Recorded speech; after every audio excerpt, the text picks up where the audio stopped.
Hey Facebook, what's going on? Hey, we're just wrapping up tonight here at the University of Georgia. Just got done speaking to the Georgia Bulldog football team, and man, what a phenomenal group of young men this was.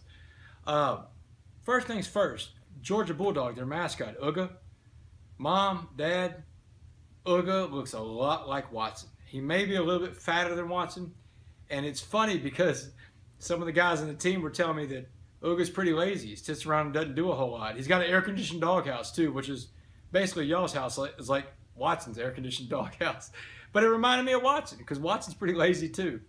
But anyway, I just want to let you know that Uga is definitely Watson is definitely in the Bulldog breed of Uga.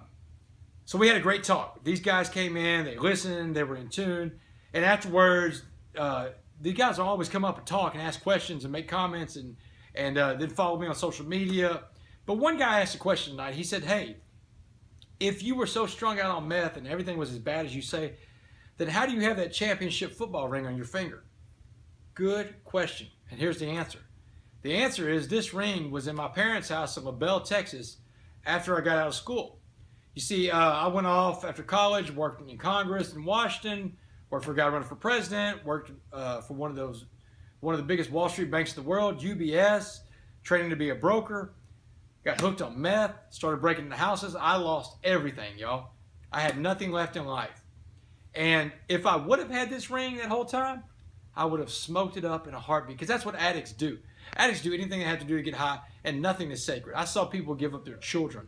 Hell, I gave up my home, my family, my car, my job, my savings, everything for that drug. So I know what it's like. And I'm an addict. You know, I'm an addict in recovery today. That's what I tell these people.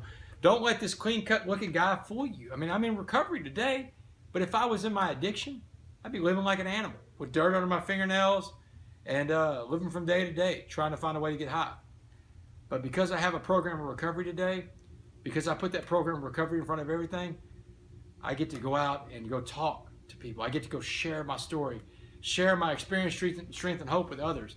And more importantly, I get to hear their stories too. We talk about everything in here. We don't leave anything on the table. You know, one of the main things we talk about too is victims. I mean, there's so many victims that I've racked up over the years with the things I've done, the poor decisions I've made, because I was a very selfish person for a long time.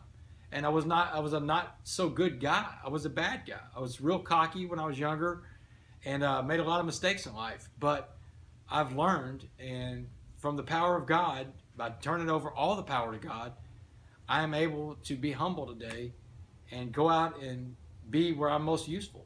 And tonight, that was in Athens, Georgia, with the University of Georgia. So I want to say real quick thank you to everybody out there in social media, Facebook, and in Beaumont, Port Arthur, around the courthouse, and people I run into at work and whatnot. Thanks a lot for all your support, all your love.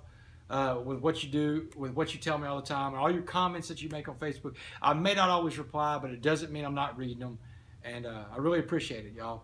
Thanks a lot. I'm signing off from Athens, Georgia. Next week will be University of Pittsburgh. Take it easy. Bye, Facebook.